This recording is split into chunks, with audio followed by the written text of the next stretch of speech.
Looking to improve your life, brush up on your personal growth techniques? You are in the right place. Welcome to Life's Little Lessons with your host, author of Designing Your Own Destiny, Kevin A. Dunlap.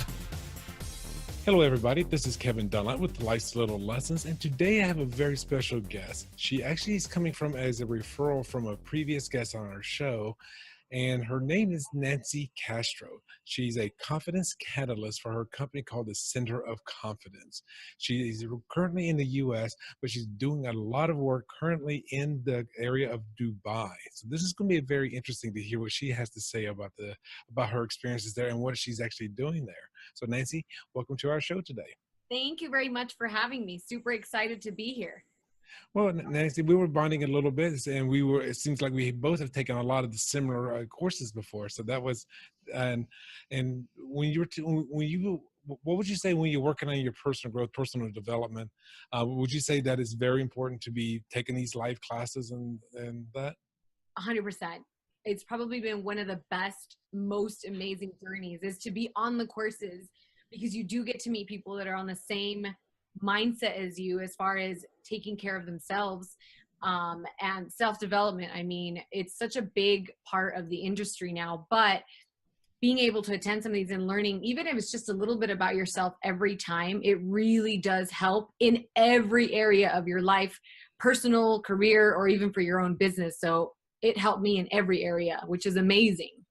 And I fully agree, because I started working on myself in 2010 by going through a company called PSI Seminars, and then 2014 going through what is now called Success Resources, but at that time it was called Peak Potentials. Wow. And I mean, I took their whole series of classes. It took me a couple of years to take all of the classes, actually almost 3 years to take all the classes. But I will say, I don't know if this is true for you or not, but taking some of those classes is what got me to write my books, what got me to start my own coaching program, my own speaking platforms, and even this podcast, I could attribute back to those courses I took in 2014 and 15. Now, was that something similar for you as well, for your? Same exact thing. I think for a big part, I mean, and we were just talking about it, like Train the Trainer. It really helped me for the speaking engagements, which now, I help with corporate clients with presentation 101 skills, because it had such a massive impact on my life that I loved it. It was definitely very, very difficult, but I loved every minute of it because it forced me to get out of my comfort zone. And now I get to do that for others.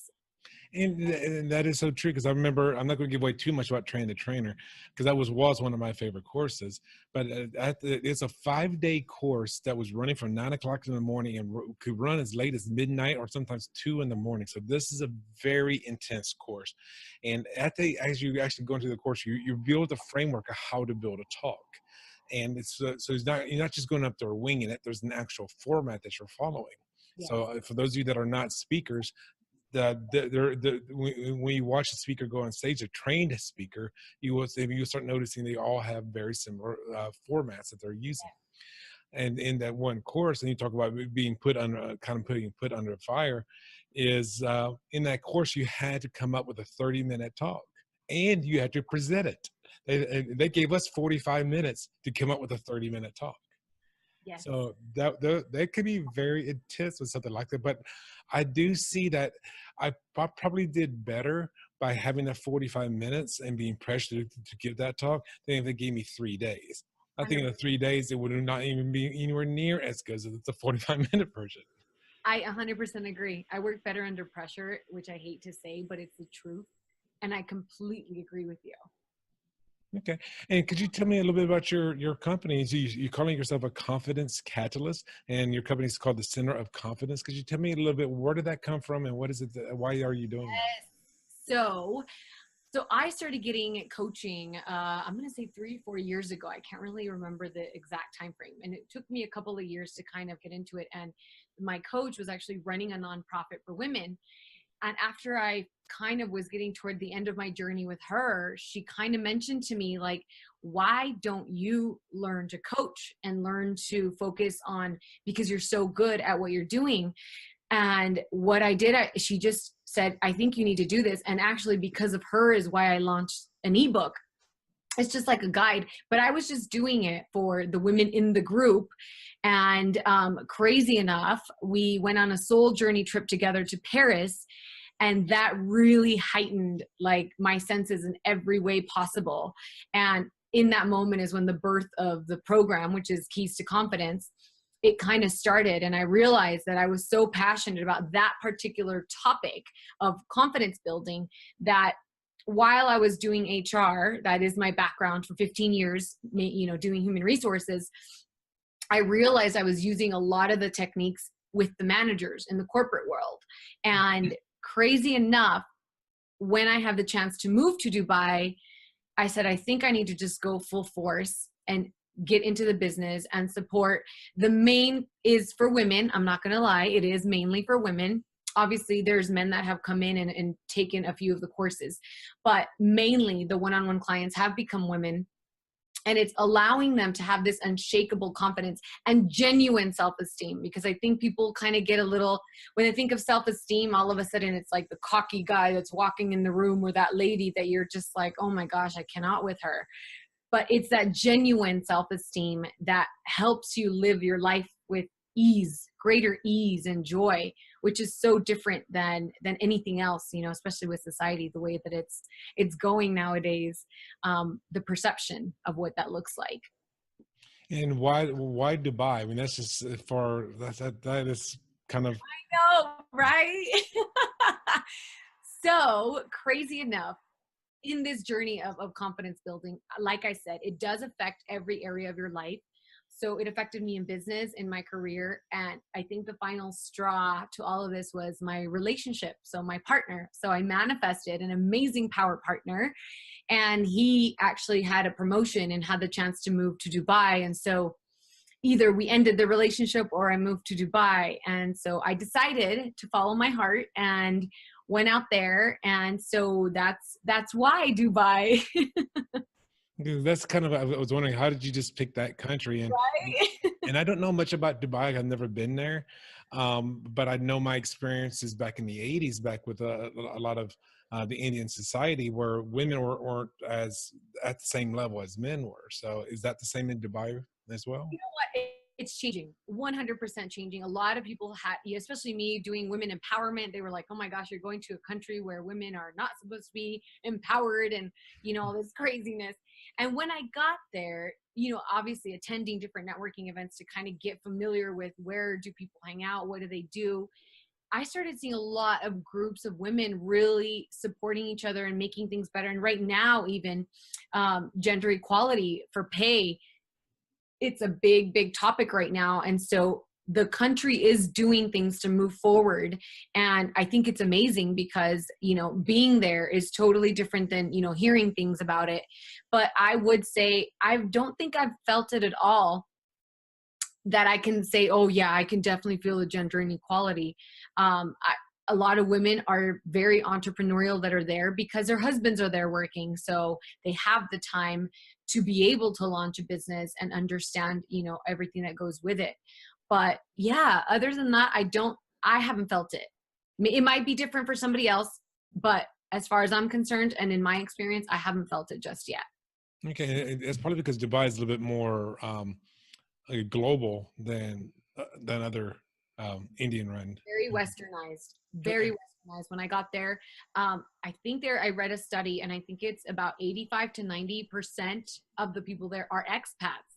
So it is very westernized. I mean, I go into a meeting and I literally can sit in a room with 10 women and everybody's from a different country. We have New Zealand, South Africa, Kenya, Zimbabwe, and then there's, America there. And so it's crazy because that's the norm. You are literally meeting with people from all around the world that are there to work. Because I know when I was in the Navy back in the '80s, in the late 1980s, I was stationed in Japan, and that was for 2 different tours of 2 years. So I was there for 4 years on 2 different ships. And Wow. since I was Navy, we actually go from port to port to port. So I ended up seeing 12 countries when I was in there. So, Wow. and that to me that's probably one of the things what made me who I am. What is definitely what made me who I am today, because of going into another country where I'm obviously the foreigner. I don't speak their language. Sometimes, I mean, if it's like Spanish, something like that, you can make sense of the word. But in Dubai or Japan or China, unless you understand kanji or the Farsi languages, you're not going to be able to even understand what the word is.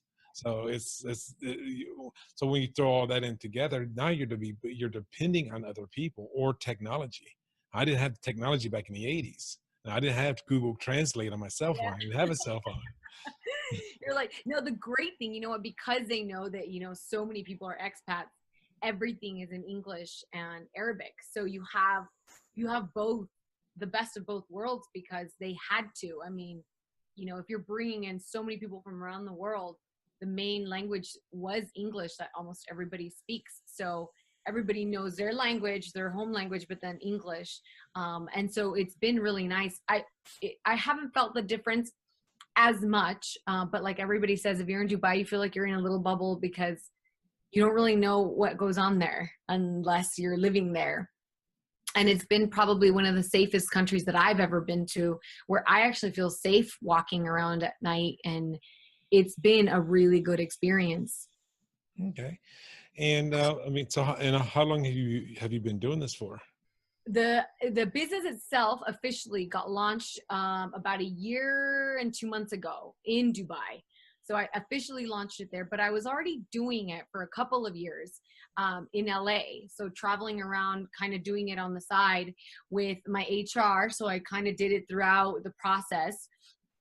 But now I really launched it into an actual program, an actual official business, where I'm not just doing it, you know, on the side. I did groups of women. I did a group of cheerleaders one time to do the program, a group of financial analysts another time. But it was because I already had my HR business that I was doing perfectly fine with that business. And I just loved really bringing the message of confidence building into this. But now, once the move happened, it was very apparent to me that I needed to focus 100% of the time to the business. Well, that's good.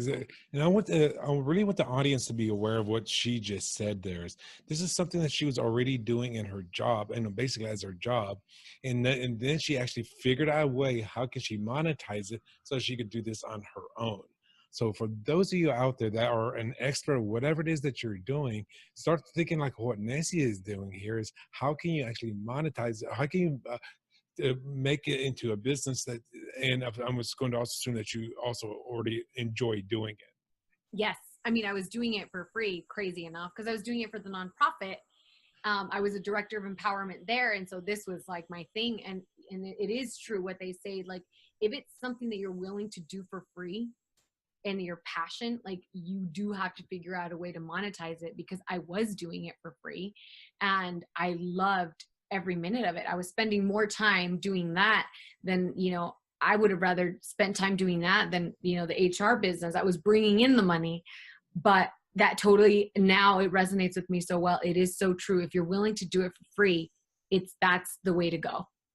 No, and that's good to say. And one of the quotes or sayings that I often would say, and maybe Nancy would agree with me, is if you really love what you're doing, and a good testament to that is if one of your favorite days of the week is Monday morning, because you get to go and do what you're doing rather than saying, gosh, it's Friday night, it's Friday at 4:59, I'm about to get out of here, then that's a litmus test of not really enjoying what you're doing. Exactly. However, if you really enjoy it, then monetize it, and then like she does, take it on the road, take it Yes, to another country. that's exactly right. So how was it for you to actually make that move from the U.S. to Dubai? And had you actually already visited there before? I did. I went, let's say, I wasn't planning on even moving. I just went to visit. And during my visit, I just found it so fascinating how easy things are done there, as far as somebody can say, you know, I want to build the new city right over here. And it's plans done, paid. Okay, what do we do next? Right. And because my fiance works in the construction world, just hearing about these things, I was like, how does this happen? Like, they talk about it and then all of a sudden, boom, let's do it. And I'm like, I think this city, this place is a place where it's continuously growing. And it's already like just new things are happening left and right. And for me at least, the move itself was probably one of the most difficult ones, because I did went to visit, which was great, loved it. But as you know, when you visit a city versus living there, that's a whole other ball game, because you have, with visiting, I had a start date and an end date, and came back to my, you know, comfort zone in LA, my network, my friendships. I already knew what to do, where to go, where to get my hair done, the whole works. When you go to another country and you live there, and there's different rules in the country, a completely different culture, it starts giving you a little bit of a identity crisis, where you're not really sure, how do I fit in here? And trying to kind of, it's like you hit the restart button on your life. And for many, they might think that's exciting, and it is, but there's a gray area from when you hit that reset button to where you actually feel settled in. And that gray area can really make or break you. Okay, oh, and I know for myself, just being on ship. I mean, granted, I was in Japan. That's where I was stationed, was Yokosuka, Japan. And then when I go off base, then yes, I'm completely immersed in that society. And I did have some shipmates that did have houses, or they did buy houses or rent places. And I went to go visit there, but I've never, like you said, I've never actually lived in another country where, you know, I'm going to the store to get milk, or, you know, whatever it was, or paying the Japanese road tax that you don't know that you have to pay on top of your car vehicles, Yes. that we don't have here in the U.S. And so, yeah, just learning all the different nuances of living in another country. I mean, one thing is, because I moved from North Carolina to Las Vegas. Okay, I moved across country. I had never been to Vegas before. I had one friend that happened to be moving here. I moved here 1 month prior that I did, but I did not know anybody. But when you start, that's hard enough as it is, because I sold most of everything that I owned, and I moved across country. When you moved from one country to another country, you're getting rid of just about anything that doesn't fit in the suitcase. Yes, and you're exactly right. It is a very humbling experience, I will say, because living in a spacious home in LA, where, I mean, I have my car, I know the road rules, everything's familiar. Even me moving from Idaho to LA, I mean, you're right. It's still you're still within the same laws, the governing laws. The people are similar. So you're still there, but you're right. Moving to another country is very, very difficult, because I had to do the same thing. I sold everything I had and went with, you know, suitcases and whatever fit in there. So you kind of feel like, oh my gosh, this is a whole new beginning, for like a real all beginning, because I don't have anything that I had before. Wow. Well, yeah, it's very incredible. Could you tell us a little bit about your program? You called it the keys to confidence. Confidence, yes. So I broke it down into 4 stepping stones, and I think a big part of it is the first half of the program is definitely a lot of self-awareness, Okay. and letting go, understanding yourself a little bit, and then learning which parts of this can I let go, because some of this you don't need on the next part of your journey. And so it's learning some of that stuff, the mindfulness piece of it. Once you make that space in your mind of, okay, I know where I am, I know where I want to be, and you let go of the junk that you don't need, you do allow space within your mind, within your body, within your soul, that you say, okay, what do I want then? And so you need to be able to be clear on, what is it that I want? What do I want to feel? What does that feel like? What does that look like? And then the second half of the program is adding everything that you want into your mind, into everything that you have, that becomes the recreation of the new you, and allowing that to kind of play the part instead of playing the role of the old self. So a big part of it is, that's the main gist of the program. So it's also developing new habits, and not only the skill sets, but also the habits. Yes, 100%. Because I know for me, and just taking the personal growth classes, we can go take a class and we learn something and we can even implement it. But a lot of times we go back to our old default self. But if you are changing who your default self is, then that's definitely a way for improvement. Yes, and you know what, like I said, I always tell people there's a stopper that you change, because you know, when you fall, because you will fall, there's moments in our lives where we're going to hit that, we're going to go backwards a little bit. But when you have that stopper there where you say, okay, this is where I'm at, when you fall back, you end up using that as like your safety net so that you don't fall all the way back down from the beginning. So the falls are inevitable. The challenges are inevitable. The humps are inevitable, but being able to really control how far you go down, that's the key part of it, of growth at the end of the day. Yeah, when you're saying all of this, I was actually just thought about people that are mountain climbers. And then when you're going up a mountain climbing, you put these pegs inside of the mountain, and that's in case you slip, because you're on a rope and you're taking the rope with you, and the rope's behind you. But we put in those little stoppers, as you said, if you were to fall or the rock face were to crack or something like that, you're only going to go fall 5 or 10 feet before then you can go up a different path. Yes. Okay. Yes, exactly. You literally, that's exactly what it is. Okay, and that's what you've been. So you've got a program on that. How long are these programs, or is this more like coaching? This is more on the coaching side, yes. So the program itself, I mean, for those that are already, that have been on a path of self-development, I mean, you could finish the program in 4 weeks, which is, 1 hour every single week. For those that want to dive in a little bit deeper into it and actually truly create and practice using those habits, because you will fall. You tend to go back into your old thinking patterns. And for those people that really dive in, it's a 12-week program. So we meet, whether it's online or in person, if you're in the Dubai area, we do meet one hour a week, and it's for 12 weeks. But for those people, it's more they're on a journey and they really want to dive in deep into what they want. For others, they're not interested in that. They just kind of want to get the foundational pieces of it. So in 4 weeks, we could get that done and taken care of. So it just depends what goals you have. Okay, and so most of your coaching is now just in Dubai. Is somebody in America wanting to work with you? Number one, you could just go off your time zone. You're in the mountain time zone. What is Dubai's time in relation to somebody in Mountain or Pacific? My time zone is 10 hours. We're 10 hours ahead, 10 or 11 hours ahead, depending on like all the clients that I have that are from LA. I'm 11 hours ahead. So we still make it work, whether it's in the morning or the evening, we juggle it. So it'll be maybe their evening, but it'll be my morning the next day.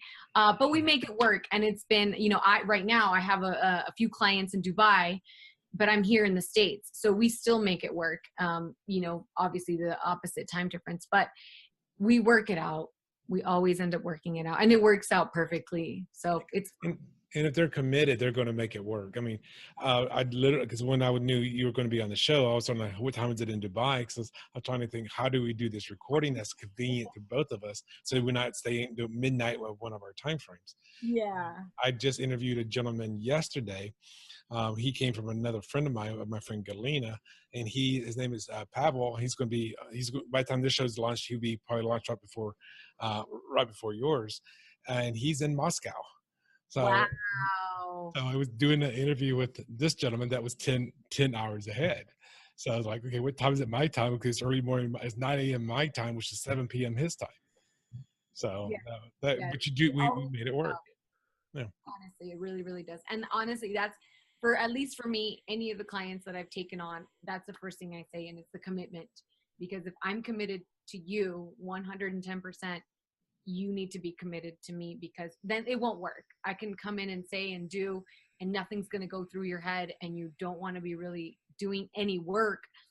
I'm not the quick fix person, because a lot of people that have come that, I don't really want to do all the work. Just kind of tell me what I need to do, or I'm sorry, like I cannot fix that. And that is attached to my name. So I end up, telling some people, I don't think you're ready for this kind of program. So, I won't take them on, because if I'm 100% committed, that energy exchange I need it back as well.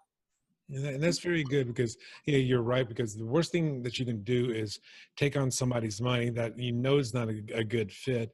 Then they don't work out, and then either they feel jaded, or maybe they even leave a bad review or something like that. It's like, why take on a client that's not even willing to work on themselves? Yeah. I mean, years ago when I lived in North Carolina, I used to be a college math teacher. My favorite class was always the evening class. It was always, by far, it was my favorite class. And the reason why is because I'm going to do a 9 a.m. class, 11 a.m. class, a 2 p.m. class, and a 6 p.m. class is what I did at two different community colleges. The reason I liked the 6 p.m. class was those are the people that have day jobs that are they're they're going to take 1 or 2 classes a semester because of their day job. They're the ones that want to be there. Now the ones doing the day ones, most of them, some of them want to be there, but most of them did not because I was teaching math, so it was one of their core curriculums. But the night classes were my favorite just because of that one attitude adjustment. Yes. And that's, you said it exactly. It's the attitude. Somebody who's open-minded about, being able to have some truths put in their face and being able to want to choose to change. It's a whole nother ball game versus somebody who is closed-minded and doesn't necessarily want to put in all the work. Right. They won't get the results, so there's no point. Absolutely. Nancy, we're getting really, really close to the end. I just want to ask you, do you have any tips that you would like to say to our clients or to our listeners or viewers? Yes, absolutely. So I'd love to share 3, and they're simple tips. There's nothing crazy, but you know what? These simple tips are probably some of the most powerful ones. And it comes with self-awareness, and 3 tips to boost your confidence. And the first one is figuring out your starting point. Where am I now and where do I want to be? What does that look like? Right now, whether it's public speaking, whether it's in the dating world, whether it's in your business that you don't charge people what you're worth, whatever that means, where am I and where do I want to be? After you figure that out, the second tip is what is holding you back? So when you think about that at the beginning, what is the part that's holding you back? Is it a mental block? Is it a physical block that you might have? What is it? Is it an emotional block? What is it that's holding you back from actually allowing yourself to take a step forward? Not completely conquering the issue, but just taking that step forward. What is it that's holding you back? When you have a clarity on that, is now figuring out, where does that block come from? Is it from a trauma? Is it, when's the last memory I have of that? And when you figure that out, when you figure out those 3 things, you can pinpoint an action point even for yourself. It comes from, my mom when I was 3 years old and she said you weren't good enough or whatever it is, and then making peace with it. So you can actually take an actionable step once you figure out where that comes from. But it does take a little bit of research time because you do have to figure out where some of these things are coming from. And it's vulnerability. It's putting yourself in a place of being vulnerable with yourself. Good. A lot of things in NLP or neuro-linguistic programming works on a lot of that as well. Like, you're looking at those blocks and then, what is your relationship with that block? And Yes. then shifting your mindset on what kind of energy you want to put on that block. It's known as reframing, where you look at this and you take that picture out of one picture frame and you put it into another picture frame. And that one picture frame, the first one could be damaged, how it damaged you. While the other one is, what can I learn from it? How did it support me? Yes. I look at things like, I got downsized in 1999 while working, just finishing up one section of Y2K, if you remember that from 19 years ago. Yes. And then I looked at that as, I could look at that as, hey, that was a very negative thing. They fired me. They took away no, whatever it's called, where, they give you a compensation, for a week or 2 after you leave. None of that, or severance pay. None of that occurred. And I swore I'd never work for corporate America again. And now I looked at that, so that to me, that firing was why I have the books I have today. It's why I'm living in Las Vegas. It's why. So that was a very good thing. Yes. So anything can be reframed, or where's the block coming from? Another example I love using is, and I've used this on a few different shows, is how can somebody kidnap your son, disappears, and you never know if he's alive or dead for years, and how can you make that into a positive aspect? Wow. And one person that did this, his name was I think Joe Walsh, that created America's Most Wanted. How much power did that one thing take? Or Yeah. Mothers Against Drunk Drivers, or I mean, you can reframe anything. Yes, What? you definitely can. Any situation is reframable at the right time. Some Yes. people are ready to certain things, and that's where, as a coach, you do have to respect, what that part of their life, they're not just ready just yet, and being able to move into something else, or actionable items to give to them to help them. Yeah. Well, thank you. Well, Nancy, is there ways that people can get a hold of you? Do you have a website or Yes. something like that? Yes, I do. So if they want to visit my website and click on the contact us, and I will get their email. The website is www.thecenterofconfidence.com. Okay, so everybody, that's www.the center of OF and then confidence confidence.com. And I'm on your website right now, and she does have the keys to confidence private coachings, as well as she has a blog, as well as a contact me there as well. And Yes. And you told me before the show started that you're reworking your ebook, your guide that you have right now as well. Yes, I'm creating an audio format of it, to be able to, for those that don't want to read it, because of some of the parts in there require a meditation portion. Okay. And so I am recording a part of it, to allow to already have the music and everything in it. So that's coming soon. Okay. Well, and I don't know when you're going back to Dubai at the time of this recording. She happens to be visiting, I believe, family in Idaho at the moment. But Yes. you are going to be going back to Dubai here real soon. Yes, I will. By the beginning of next month, I'll be somewhere back home, or in the air going back. And when she says the middle of next month, that means middle of August 2018. This is an evergreen show. Well, Nancy, I do want to say it's been a pleasure having you on the show. I do really appreciate it, and I think the audience has learned a lot from you today. Yes, thank you very much for having me. And like I said, if they have any questions, definitely feel free to reach out. So feel free to reach out at thecenterofconfidence.com. Also, I do have my own coaching here in the United States. It's at kevinadunlap.com. And I do also even have a free ebook that's available if you go to kevinadunlap.com/free gift, and just put in your name and email, and you'll get my 8 steps to achieving any goal ebook. Amazing. Well, Nancy, and thank you for being on the show, and I'm looking forward to your successes. Thank you. Thank you very much for having me. My pleasure. Goodbye, everybody. Thanks so much for listening to this episode of Life's Little Lessons with your host, author of Designing Your Own Destiny, Kevin A. Dunlap. For more great content and to stay up to date, visit kevinadunlap.com, facebook.com/kevinadunlap.author, and on Twitter @KevinADunlap. We'll catch you on the next episode of Life's Little Lessons.